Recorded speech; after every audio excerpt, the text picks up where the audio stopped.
Those African-American side dishes no one makes anymore once brought color, comfort, and pride to the table. They were the flavors that turned Sunday dinners and holiday feasts into memories. What happens when the dishes that held us together disappear? Pan-fried corn patties were the kind of side dish that made the kitchen smell warm and inviting before you even sat down to eat. Made with cornmeal, fresh corn kernels, milk, and just enough seasoning to bring out their natural sweetness, they were shaped into small cakes and fried in a shallow skillet until golden on each side. The crust was crisp, the inside soft and full of fresh corn flavor, and they were often served alongside greens, beans, or fried fish. Some cooks added a pinch of sugar for a sweeter bite, while others kept them savory with onions or peppers. These patties were a perfect way to use up leftover corn or stretch a small amount to feed more mouths, making them as practical as they were delicious. They also traveled well, so they could be wrapped and taken along for a quick snack during long workdays in the fields or at the docks. Celery with pimento cheese was one of those deceptively simple side dishes that could make a table look instantly dressed up. Crisp celery sticks were washed and cut into even lengths, their natural hollow centers making the perfect pocket for creamy, tangy pimento cheese. The spread was usually made from sharp cheddar, mayonnaise, and chopped pimentos, giving it a rich yet slightly sweet flavor that paired beautifully with the freshness of the celery. It was the kind of dish you might see at church socials, Sunday suppers, or holiday tables, where the bright red pimento against the pale green celery gave a cheerful splash of color. This dish was inexpensive, quick to prepare, and surprisingly filling, making it a favorite for feeding large gatherings without spending much. Its balance of crunch and creaminess made it memorable, and it carried with it a kind of homemade elegance that does not come from store-bought trays. Cabbage and noodle skillet dinners were a quiet kitchen staple, born from the pairing of affordable ingredients and a knack for stretching a meal. Egg noodles were boiled until just tender, while thinly sliced cabbage and onions were sautéed in butter until soft and slightly caramelized. The two were tossed together in the same pan, seasoned simply with salt, pepper, and sometimes a hint of paprika or garlic. The noodles soaked up the buttery flavor from the cabbage and onions, making every bite rich yet comforting. This dish was easy to prepare in large batches, so it often appeared at community meals or after Sunday service, where its warm, homey aroma could draw people in from down the hall. It was especially popular during lean times because it required so few ingredients and could be served as either a side or a filling main dish. Even without meat, it was hearty enough to satisfy, proving that the simplest recipes could still taste like home. Okra gumbo salad was a clever way to enjoy familiar flavors in a lighter, cooler form. Fresh okra pods were sliced and briefly cooked to remove their stickiness, then tossed with chopped tomatoes, corn kernels, onions, and peppers. Instead of a heavy roux-based gumbo, this version was dressed in a light vinaigrette, letting the vegetables stay crisp and fresh. The combination gave a tangy, slightly sweet taste that worked well with grilled meats or fried seafood. It was especially welcome at summer gatherings, where a chilled dish could offer relief from the heat while still delivering the flavors people loved. The salad was often prepared in advance so the flavors could meld, making it an easy contribution to potlucks or picnics. Okra gumbo salad represented the resourcefulness of home cooks, taking seasonal produce and transforming it into something both familiar and refreshing. It was a reminder that gumbo was not just a hearty stew for cold days, but a flavor profile adaptable to any season. Pickled pearl onions were small but mighty in flavor, bringing a bright, tangy bite to a plate heavy with savory dishes. These tiny onions were peeled and soaked in a brine of vinegar, sugar, and spices until they absorbed the perfect balance of sweet and sour.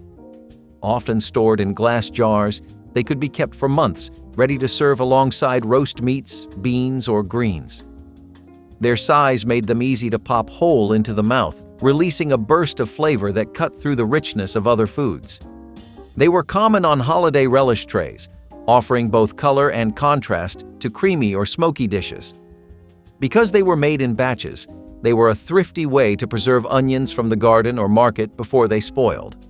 Pickled pearl onions were proof that the smallest things on the table could leave a lasting impression, adding brightness to even the heaviest meal. Pan-steamed radishes turned a peppery root into something mild, buttery, and unexpectedly tender. Fresh radishes, often from the garden, were halved or quartered and cooked gently in a covered pan with a little butter and water until they softened. This gentle steaming mellowed their sharp bite, transforming them into a subtly sweet vegetable side dish. Some cooks would add a sprinkle of salt and herbs just before serving, while others glazed them with a bit more butter for richness. They were often made in spring when radishes were at their peak, serving as a reminder that seasonal vegetables could be prepared in countless ways. Pan-steamed radishes paired well with roasted meats, fish, or other garden vegetables, and they made good use of produce that was often overlooked for cooking. This dish showed how a bit of patience and simple technique could turn a humble ingredient into something refined enough for Sunday dinner. Scalloped eggplant was a layered, baked side dish that made the most of this versatile vegetable. Thin slices of eggplant were alternated with layers of breadcrumbs, milk or cream, and sometimes cheese, creating a dish that was both hearty and tender. The baking process softened the eggplant while allowing the top to develop a golden, slightly crisp crust. Seasoned simply with salt, pepper, and a touch of herbs, scalloped eggplant relied on the natural flavor of the vegetable and the richness of the creamy sauce. It was a popular way to prepare eggplant during the peak of summer harvest, when gardens and markets were full of them. The dish could be assembled ahead of time, making it practical for family gatherings or potluck suppers. Served hot from the oven, it was the kind of side that could quietly steal the spotlight from the main dish without trying too hard. Cold butterbean salad was a dish that came together quickly yet delivered plenty of flavor. Tender cooked butter beans were cooled and mixed with chopped peppers, onions, and herbs, then dressed with a light vinaigrette. The dressing soaked into the beans, giving them a tangy, refreshing taste that made the salad ideal for warm weather. It was a popular choice for church picnics or summer reunions because it traveled well and could be served chilled or at room temperature. This salad made good use of dried beans cooked in large batches, stretching the grocery budget while still feeling generous on the plate. The combination of creamy beans and crisp vegetables offered a balance of textures, and the herbs added a fragrant touch that made it stand out. Cold butterbean salad was proof that not every memorable dish had to be complicated or time-consuming to prepare. Wilted lettuce with bacon drippings was a warm salad that felt indulgent in its simplicity. Fresh garden lettuce was placed in a large bowl, and hot bacon fat was poured directly over it, slightly wilting the tender leaves. The heat released the greens' aroma while coating them in a smoky, savory flavor. Some cooks added a splash of vinegar or a sprinkle of sugar to balance the richness, creating a dressing that was made in the moment right from the skillet. This dish often appeared at midday meals when greens were plentiful and bacon grease was already in use from breakfast.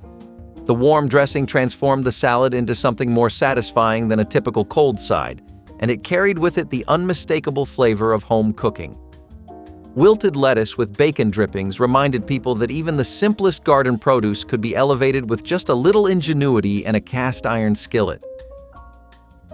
Sweet potato souffle was a soft, airy dish that balanced sweetness with the earthy depth of sweet potatoes. The potatoes were cooked, mashed until smooth, and then whipped with eggs, sugar, butter, and milk until light and fluffy. Baked until just set, the souffle often developed a slightly crisp top layer while staying soft inside. Some recipes included a sprinkle of nutmeg or cinnamon, adding a warm spice to each bite. Served as a side dish, it could feel almost like dessert, especially when topped with a thin crust of sugar or a scattering of pecans. Sweet potato souffle often appeared during holidays or Sunday dinners when a little extra effort was put into the meal.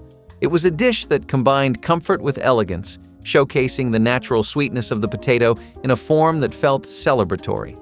Even in its lightness, it carried the heartiness of a well-loved family recipe.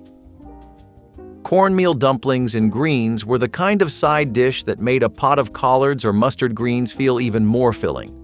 The dumplings were made from cornmeal, water, and a touch of salt, stirred into a soft dough, and dropped right into the simmering potlikker, the flavorful broth left from cooking the greens.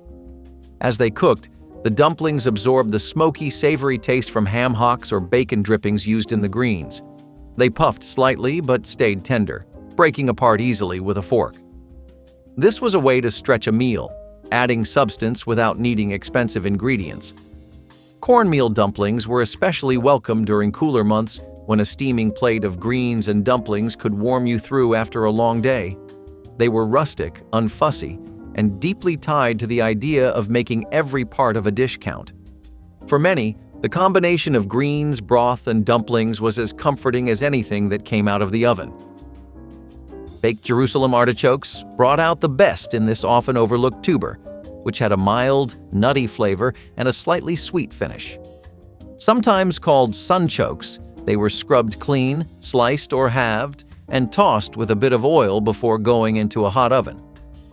As they baked, their edges would crisp while the insides became tender and creamy, making them a perfect side dish for roasted meats or poultry.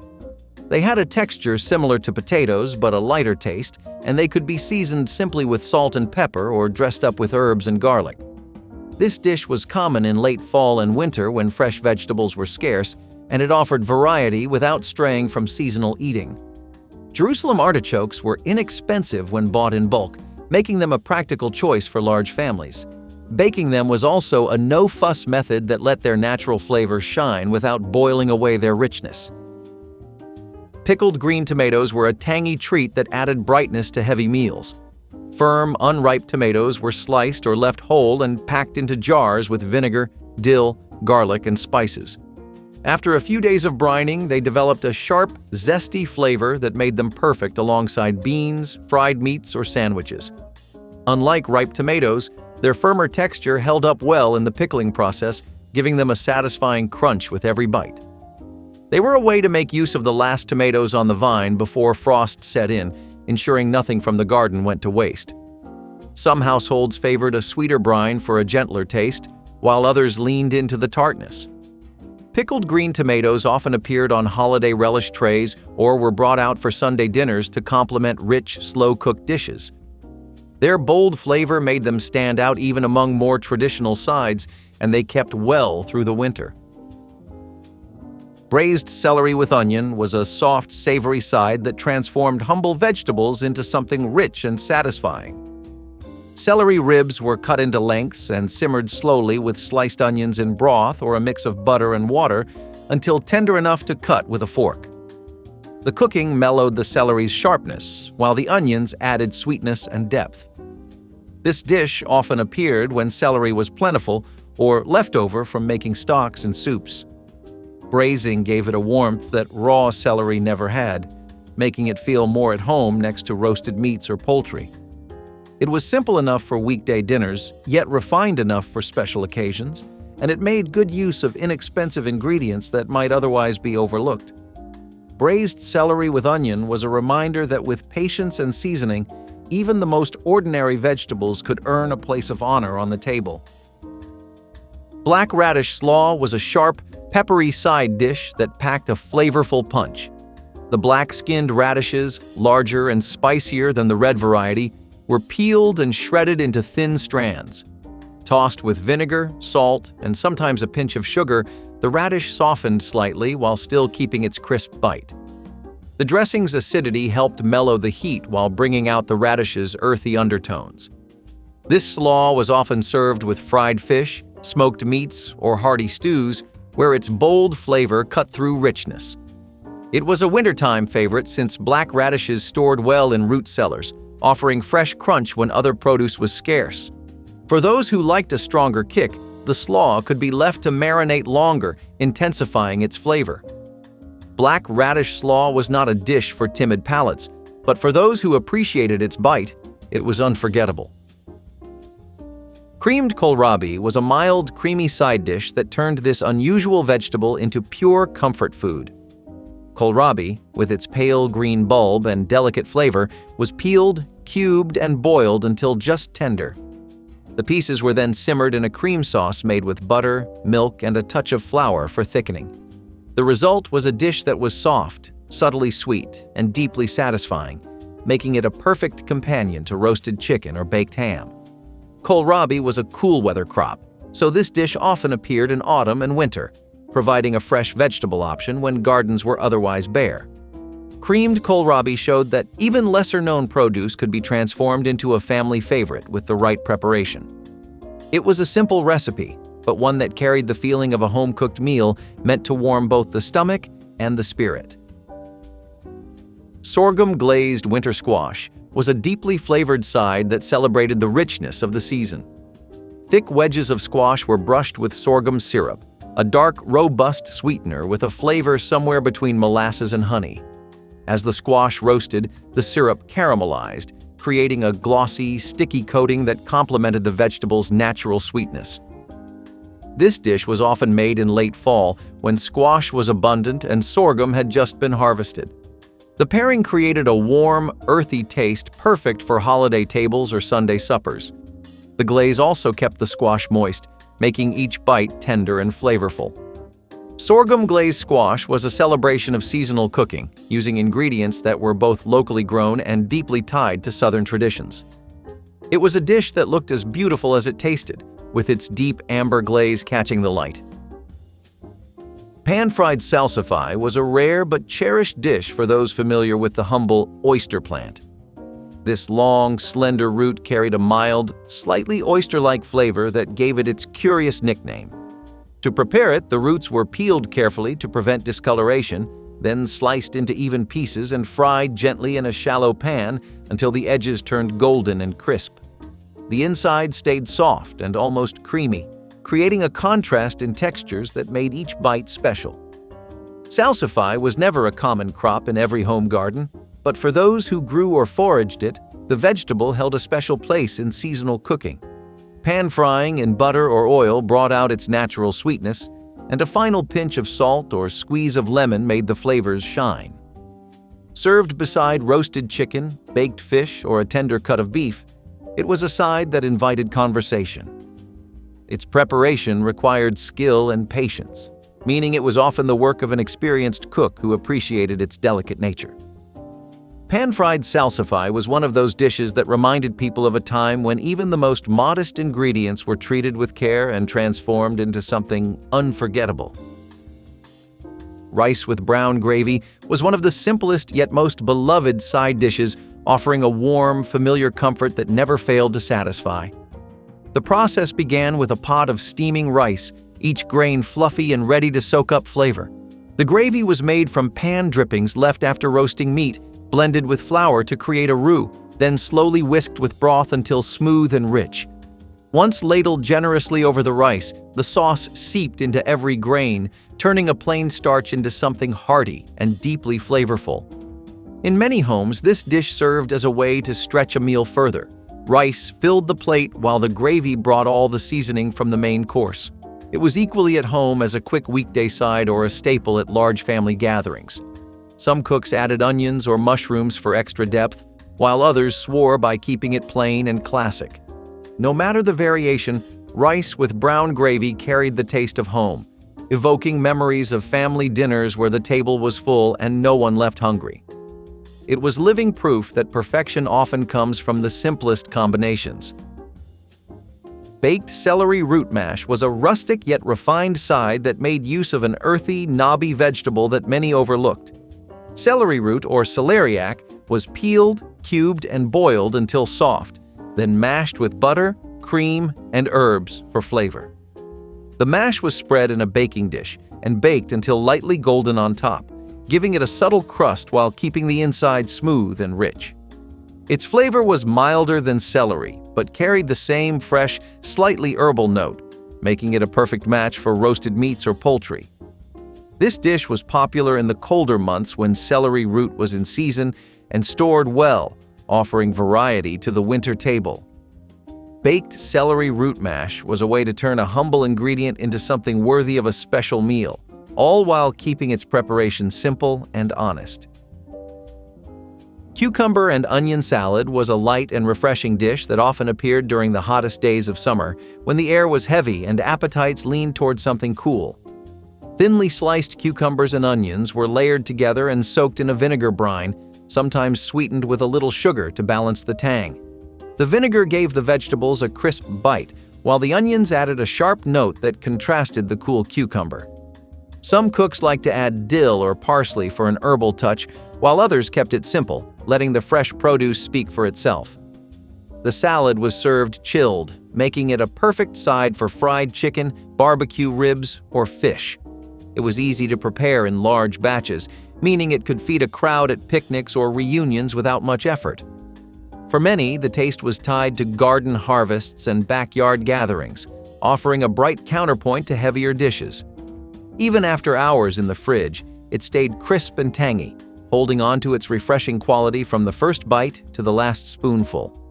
It was a reminder that sometimes the simplest recipes had the longest-lasting appeal. Mashed parsnips were a sweet, creamy alternative to mashed potatoes, especially in the colder months when root vegetables were plentiful and warming dishes were most welcome. The parsnips were peeled, boiled until tender, and then mashed with butter, cream, and seasoning to create a smooth texture. Their flavor was mild yet distinct, with a natural sweetness that deepened during cooking, offering something different from the familiar taste of potatoes. This dish often accompanied roasted meats, adding a velvety side to the plate that balanced out savory flavors. Some families added a pinch of nutmeg or cinnamon for warmth, while others preferred a simple seasoning of salt and pepper. Parsnips were inexpensive and stored well through the winter, making them a practical choice for frugal households. They could be served on their own or mixed with potatoes for a blended mash that offered the best of both. Mashed parsnips carried a home-style charm, the kind of side that felt just as right on a holiday table as it did on a regular weeknight dinner. They were proof that comfort food did not need to be complicated to be memorable. Wild mustard greens were a peppery, bold-tasting green often foraged in early spring before they grew too tough and bitter. The young leaves were gathered by hand, washed thoroughly to remove grit, and simmered with ham hocks, fatback, or bacon to soften their bite and deepen their flavor. Cooking them low and slow mellowed their sharpness, but they still retained a lively, earthy taste that could not be mistaken for anything else. The Potlikker, or cooking broth, was prized for its smoky richness, often sopped up with cornbread straight from the oven. In many rural areas, mustard greens were part of a seasonal tradition, a sign that winter was loosening its grip and fresh growth was returning. Because they could be gathered for free, they were an important food source for families looking to stretch their budgets without sacrificing flavor. The dish was hearty, yet humble, filling the kitchen with the scent of simmering greens and smoked meat. A well-seasoned pot of mustard greens was a point of pride for many cooks, and their distinct taste made them unforgettable year after year.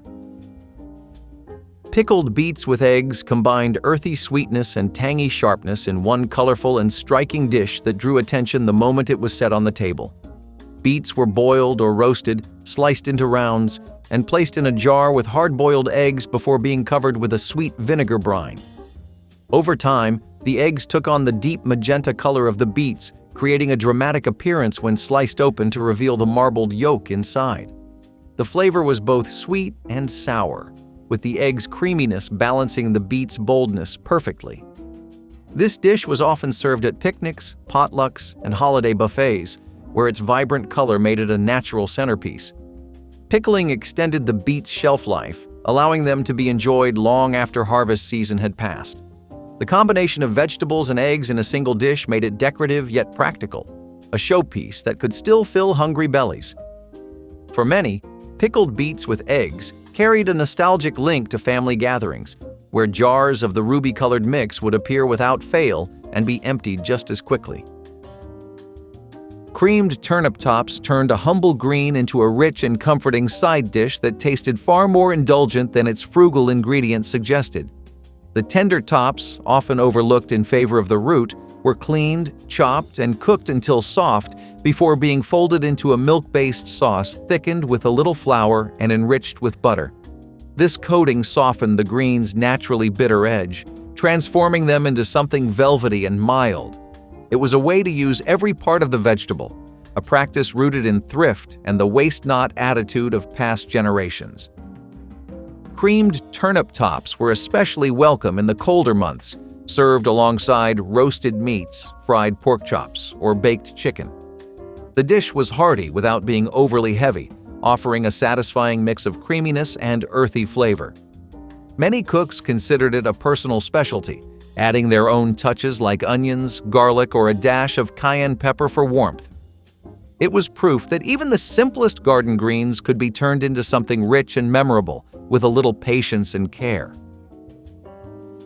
Oven-baked rice croquettes were a clever way to give leftover rice a completely new life, transforming it into a side dish that felt both special and satisfying.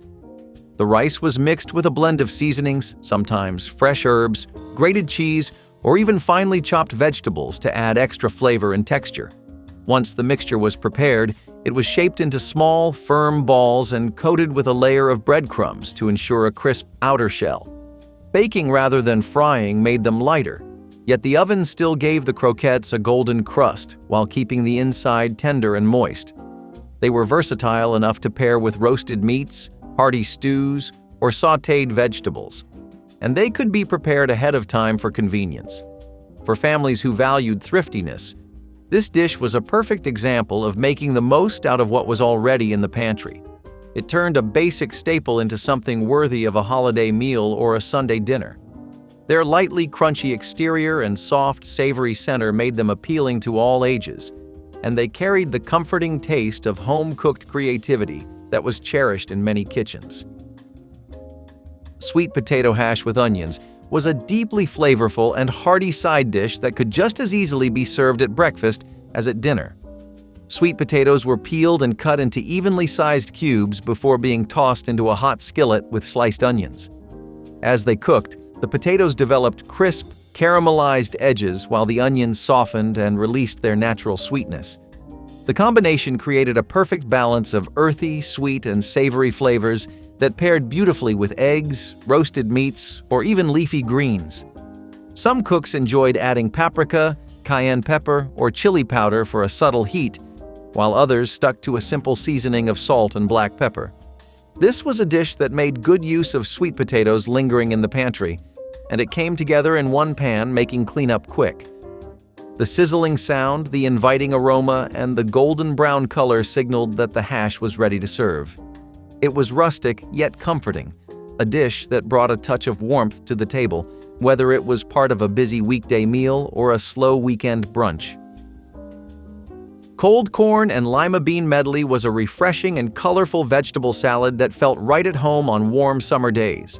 The corn could be freshly cut from the cob or lightly cooked, while the lima beans were boiled just until tender, keeping their buttery texture. Both were chilled before being combined with chopped bell peppers, onions, and fresh herbs like parsley or basil. A tangy vinaigrette, often made with vinegar, oil, and a pinch of sugar, coated the vegetables, enhancing their natural flavors without overpowering them. Served cold, this medley offered a pleasant contrast to grilled meats, fried fish, or smoky barbecue dishes. It was a staple for picnics, potlucks, and family gatherings because it could be made ahead of time and transported easily. The dish's appeal came not just from its taste, but from its bright colors and crisp textures. Every bite brought the sweetness of corn, the creaminess of lima beans, and the freshness of seasonal herbs. For many, it was a taste of summer in a bowl, a simple yet satisfying way to celebrate the season's bounty while keeping meals light and wholesome. Baked oyster dressing was a coastal delicacy that blended land and sea into one savory dish. It began with crumbled bread or cornbread as the base, which was mixed with finely chopped onions, celery, and a variety of herbs like sage or thyme. Fresh oysters, shucked and chopped, were folded into the mixture, bringing their briny, ocean-swept flavor to the dish. Broth, sometimes enriched with a splash of oyster liquor, was poured over to keep the texture moist before the pan was baked until golden brown on top. The result was a dressing with a crisp, flavorful crust and a tender, savory interior. It was a holiday favorite in many coastal households, often served alongside roast turkey or baked ham. While oysters made it a special occasion dish, it still held the comforting qualities of traditional bread dressing. Its unique flavor and hearty texture made it unforgettable for those who grew up with it, and it remained a treasured recipe passed down through generations. Pan-seared green garlic shoots were a fleeting seasonal treat, treasured for their mild flavor and tender texture. These young stalks, harvested in early spring before the garlic bulbs fully formed, were carefully trimmed and rinsed before being placed in a hot pan with butter or olive oil. Searing them brought out a delicate sweetness, while still keeping the faint bite of fresh garlic.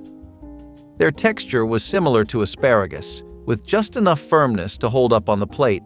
Cooks often seasoned them with a touch of salt and pepper, or finished them with a squeeze of lemon for brightness. Because their season was so short, they were often enjoyed as a special side dish, served with fish, chicken, or roasted vegetables. They required little preparation, relying instead on freshness and careful cooking to shine. This simplicity made them a reminder that some of the most memorable dishes were those that showcased ingredients at their peak without needing elaborate recipes or long cooking times. Baked raccoon with sweet potatoes was a hearty, deeply flavorful dish that reflected the ingenuity of rural African-American hunting communities. When store-bought meat was scarce or too costly, raccoon provided a source of fresh protein for those who knew how to prepare it properly.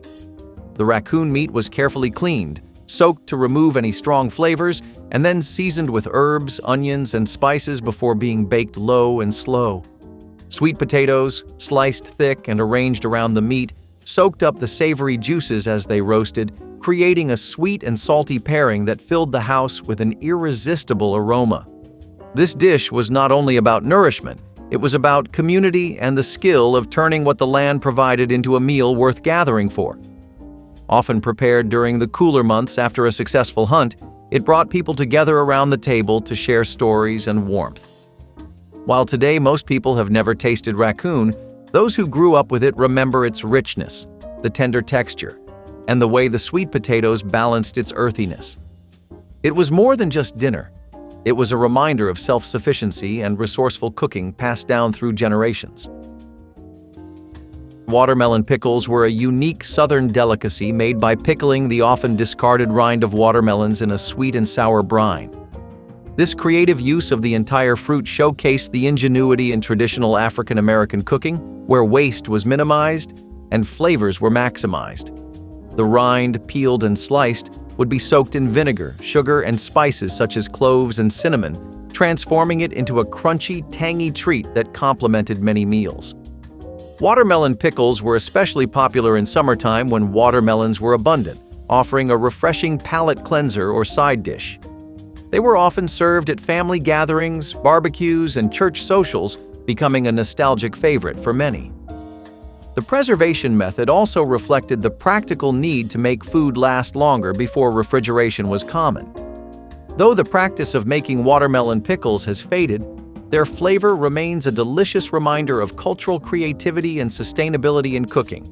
Rediscovering this dish means reconnecting with history and enjoying a distinct taste that many have never experienced. Amaranth grain. Mash was protein before people knew the word protein. Pueblo tribes grew it in patches of dry land, where little else would take root. The seeds were tiny, dark, shiny like little beads. They were roasted or boiled and mashed into a warm, earthy dish that stuck to your ribs and kept you strong. Sometimes it was sweetened with honey. Other times it was mixed with wild herbs or squash.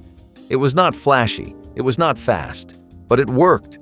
Amaranth was sacred. It fed whole communities through dry seasons and hard winters. But then came wheat, then corn syrup, then instant grains and breakfast bars. Amaranth faded, not because it was weak, but because it asked for care. The mash disappeared with it. What remains is grown mostly for research or decoration. The mash? You will not see it in your pantry, but you should.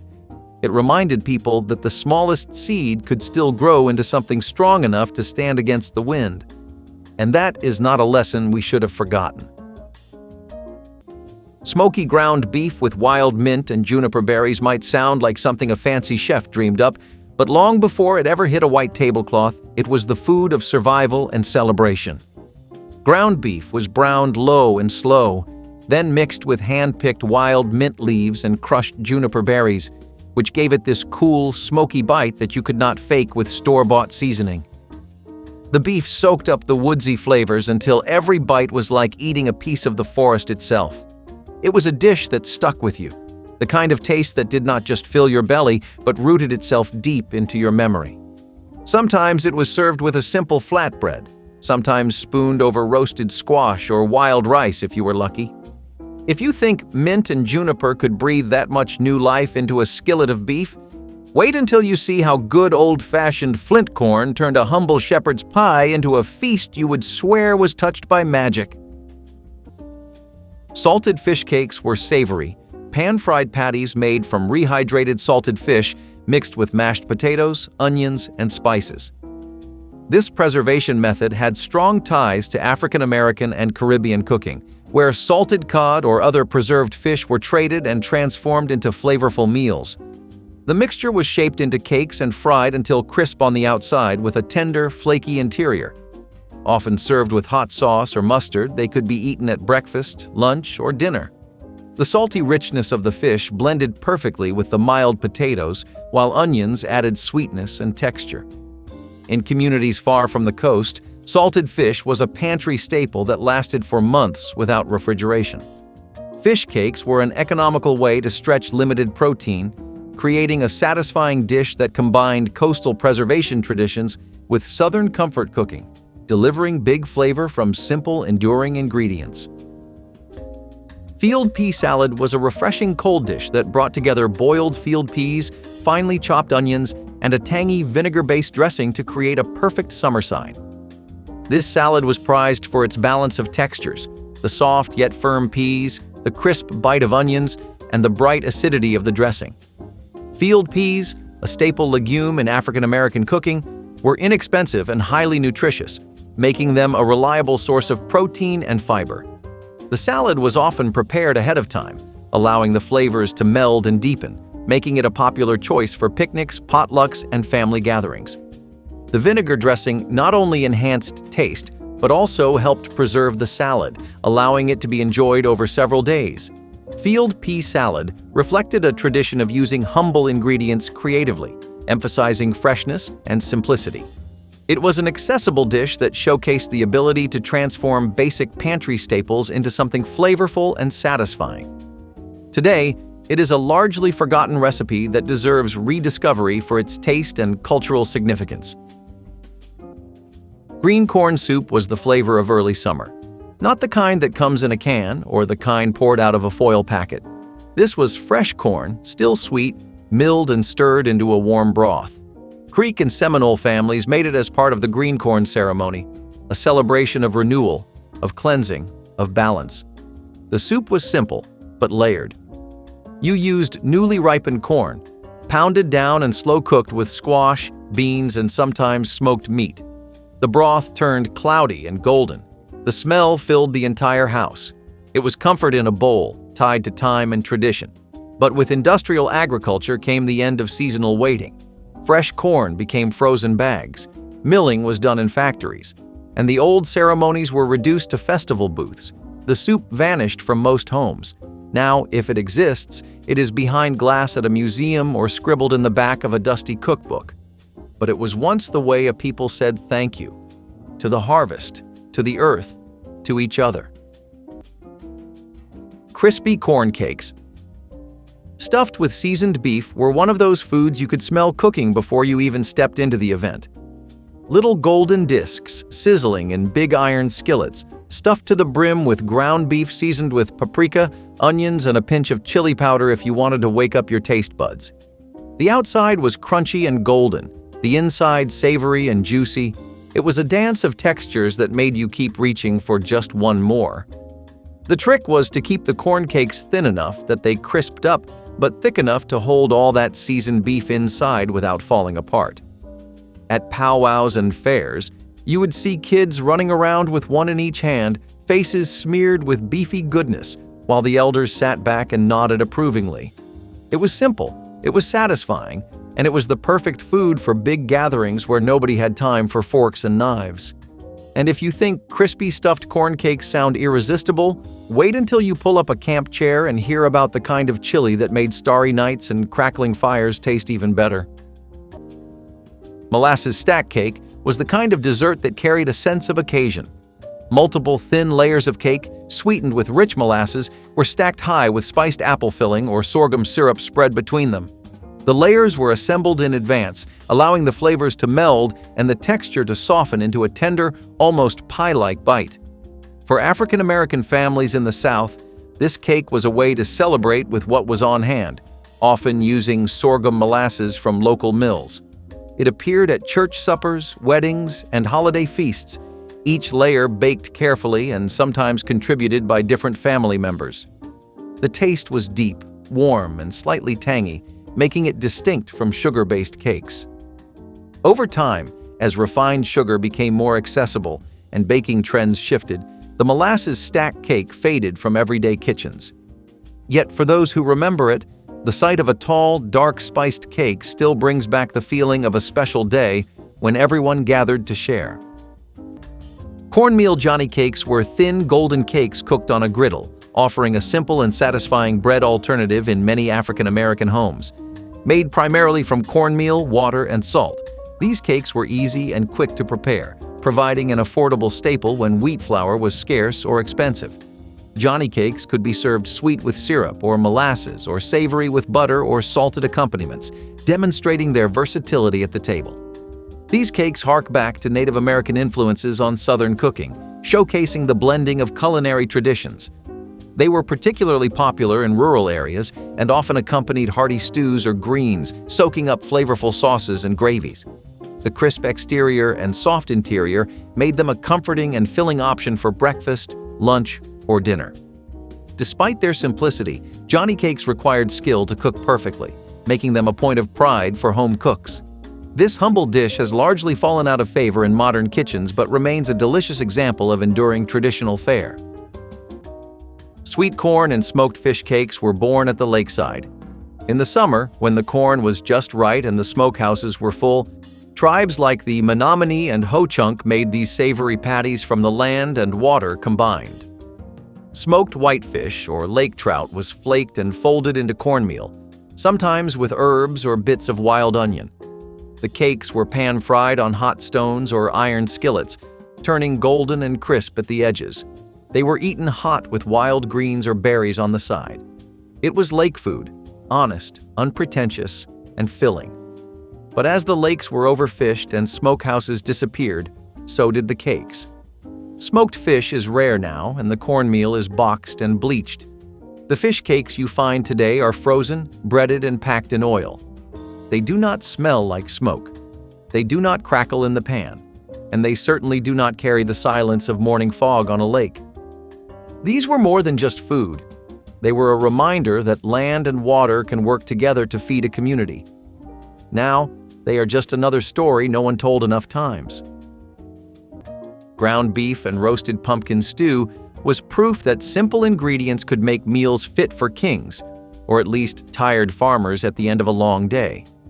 Chunks of roasted pumpkin, sweet and caramelized around the edges, were simmered slow with seasoned ground beef, a splash of broth, and whatever herbs were growing out back.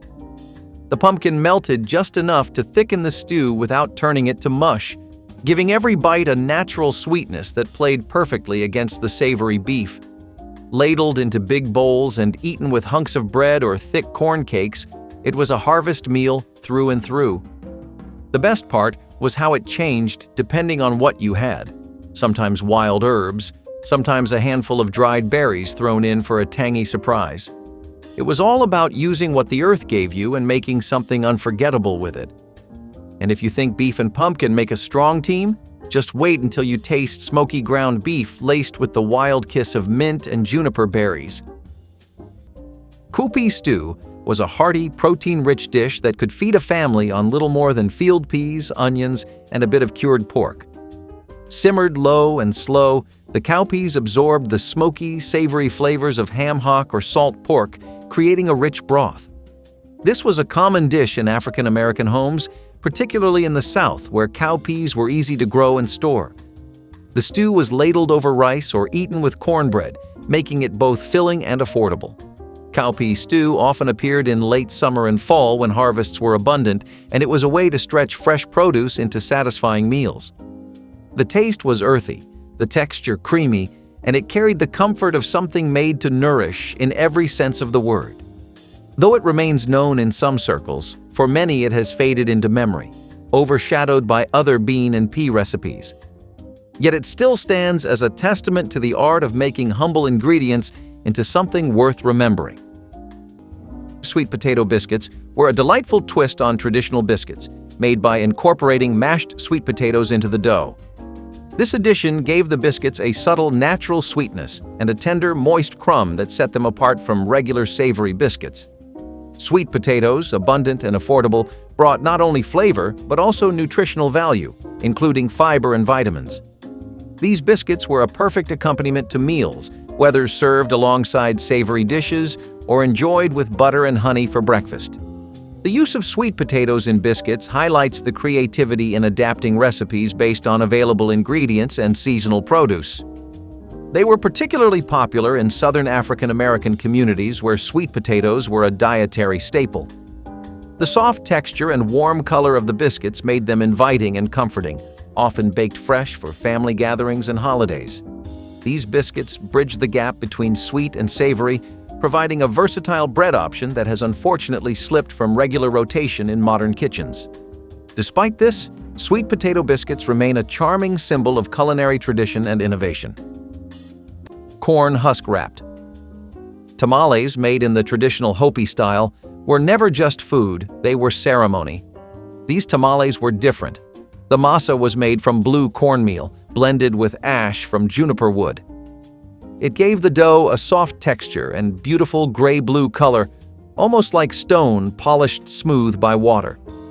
Inside, they sometimes held beans, squash, or wild herbs. Nothing was rushed. The filling was wrapped in corn husks, tied with plant fibers and steamed gently, often over hot rocks.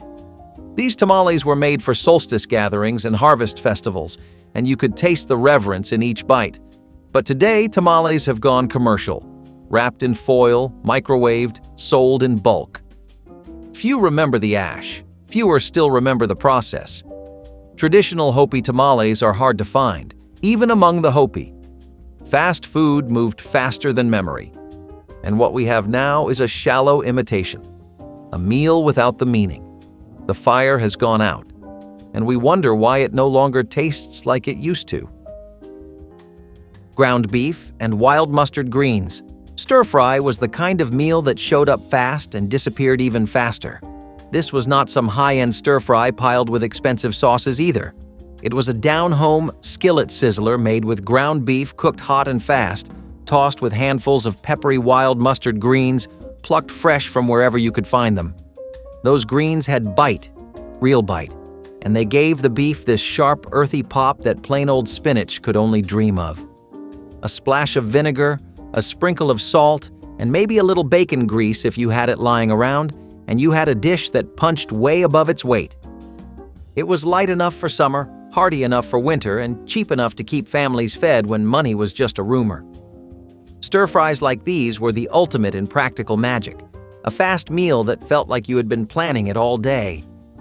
And if you thought a pile of spicy greens and sizzling beef was as good as it gets, just wait until you bite into a crispy pocket filled with beef and roasted roots, the kind of thing great-grandma used to make when the nights got cold.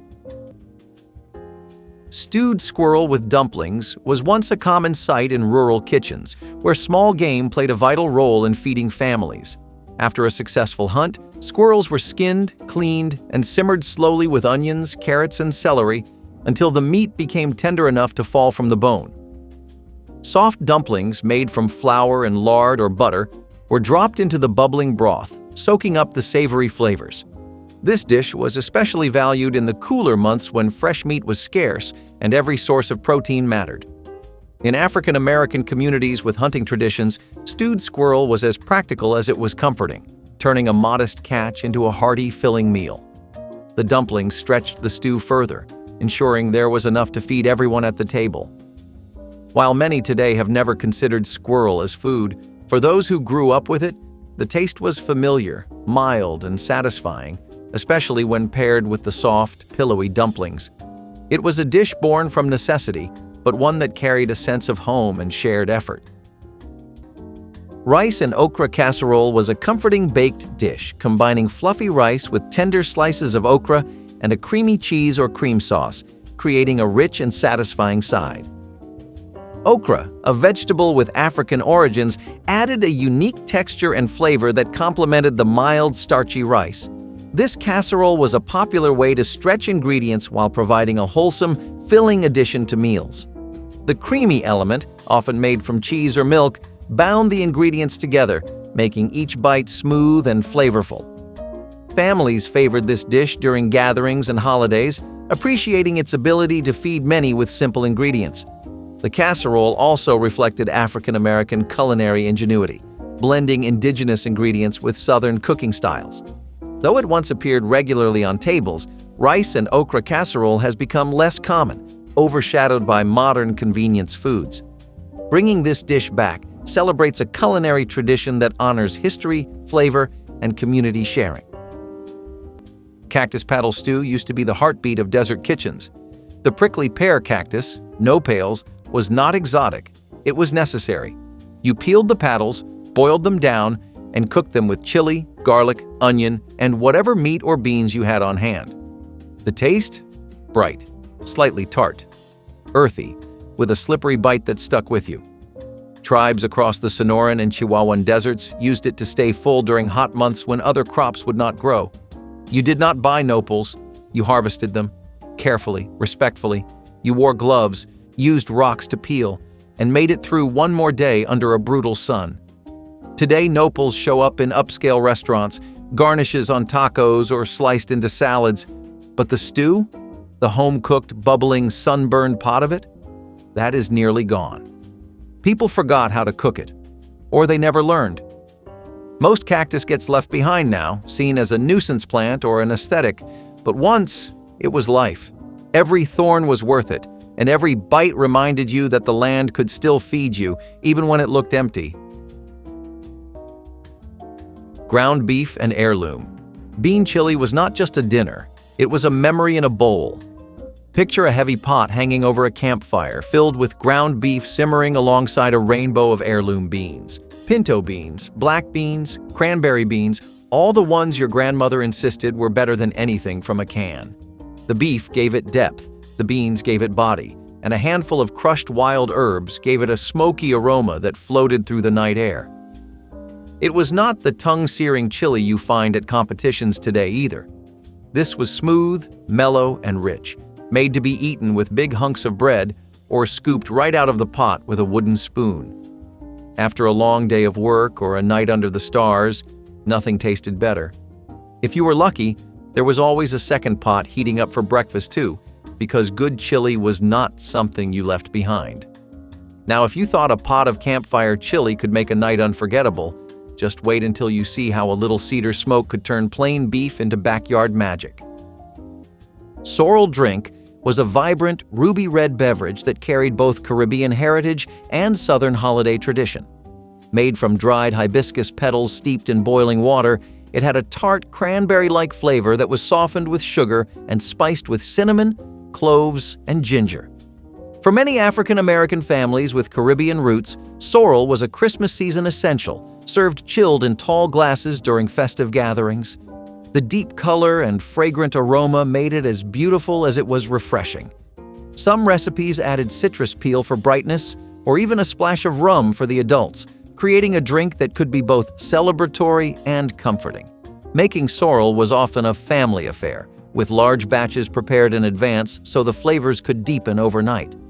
While its roots stretch back to West Africa and the Caribbean, sorrel drink became part of African American holiday tables in regions where migration brought culinary traditions together. Today, it is still beloved in some households, but remains largely unknown to those outside the culture, quietly holding its place as a seasonal treasure tied to history, family, and celebration. Sweet potato and black-eyed pea stew was a hearty, nourishing dish combining two staple ingredients in African American kitchens into a warming, flavorful stew. Sweet potatoes brought natural sweetness and creamy texture, while black-eyed peas added protein and earthiness, making this a balanced and filling meal. Often seasoned with onions, garlic, smoked ham hocks, or spices like cayenne and thyme, the stew delivered layers of depth and comfort. This dish was particularly popular during colder months or times of economic hardship when maximizing nutrition from affordable ingredients was essential. The stew represented the blending of African foodways with Southern American ingredients, a culinary fusion reflecting history and survival. Its slow cooking process allowed flavors to meld while softening the legumes and vegetables into a satisfying whole. Though once a common meal shared around kitchen tables, sweet potato and black-eyed pea stew has slipped from regular menus but holds rich cultural significance as a dish worth reviving. Pemmican was the original survival bar. Long before anything had a wrapper or a shelf life printed on the side, there was this: a dense, portable mix of dried meat, rendered fat, and sometimes berries. It was made for journeys across frozen tundra or high plains. Sometimes it was all someone had to eat for weeks. But that was the point. You did not need more. This one slice could feed your body and carry your spirit. The meat, often buffalo or elk, was pounded into fibers, then mixed with fat to preserve it. The berries added flavor and medicine. It lasted for months, sometimes even longer, and every tribe had their own version. The Cree, the Lakota, the Blackfoot. It was fuel and ritual, strength and story. Today, you can find something called pemmican in prepper stores or history exhibits, but what is sold now barely touches the original. The ingredients might be similar, but the intention is gone. It was not about protein. It was about endurance. The fact that most of us have never tasted it is not just a culinary loss, it is a cultural silence, and silence has a way of erasing everything it touches. Crispy fried beef and root vegetable pockets were not just dinner, they were survival disguised as a treat. Picture dough rolled thin, packed full of seasoned ground beef, diced carrots, sweet potatoes, and turnips, then folded tight and fried until golden and flaky. It was like the first generation of the hand pies everyone brags about today, only made from scratch, with love and whatever you had left in the root cellar. These little pockets were the ultimate grab-and-go meal before drive-thrus were even a thing.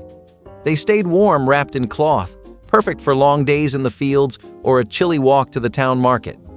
Every bite was crispy outside, juicy and tender inside, with the sweet earthiness of the root veggies soaking up all the beefy flavor. Families would make dozens at a time and stash them away for later, if they managed to last that long. Now, if you think stuffing beef and veggies into a crispy golden package sounds brilliant, wait until you hear about the Sunday classic that brought sage, beef, and cornbread together into something that tasted a whole lot like home. Pokeweed greens were a survival food that required knowledge and care. The young leaves of the pokeweed plant were foraged in spring, boiled in several changes of water to remove toxins, and then cooked with seasoning, often alongside salt pork or ham hocks. In African American communities with strong rural roots, foraging was both a necessity and a skill passed down through generations. Pokeweed had a unique flavor, somewhere between spinach and asparagus, but it could only be eaten safely when prepared correctly. These greens were served alongside cornbread, sometimes with a dash of vinegar for brightness. For many, they were a reminder of hard times, but also of the resourcefulness that kept families fed. Gathering pokeweed was a seasonal ritual, one that connected people to the land and to each other. While it is rarely eaten today due to the labor and caution required, its memory lingers as part of the legacy of making the most of what nature offered. Boiled peanuts were a popular street snack deeply rooted in Southern African American culture, loved for their soft, salty texture and earthy flavor. Unlike roasted peanuts, boiling peanuts in salted water softened the shells and nut, creating a unique experience that was both comforting and addictive. This snack was often sold from roadside stands and trucks, making it a familiar taste during long journeys or community events. Boiled peanuts were inexpensive and easy to prepare, making them accessible to people of all ages and backgrounds. The tradition of boiling peanuts traces back to African culinary practices, symbolizing the continuation of cultural foodways through generations. They were commonly enjoyed during harvest season when fresh peanuts were plentiful, serving as a natural, nutritious treat. Although not as widespread today, Boiled peanuts remain a beloved regional specialty in some areas, evoking memories of simpler times and the joy of sharing food within communities. Rediscovering this snack invites a taste of history and the warm spirit of Southern hospitality. Piñón nut roasts were a warm blessing in cold desert air. These pine nuts, harvested from piñón pines in the Southwest, were once considered sacred by tribes like the Navajo and Apache. The nuts were cracked open, then roasted slowly over embers and sprinkled with native salt. People would gather around, shelling and eating them warm, their fingers dusted with smoke and salt. It was not just a snack, it was a ritual. The scent of roasted piñón filled homes, especially during the colder months, and the nuts were traded, shared, and stored like treasure. But today, that treasure is nearly gone. Overharvesting, drought, and fire bans have made the traditional gathering of piñón almost impossible.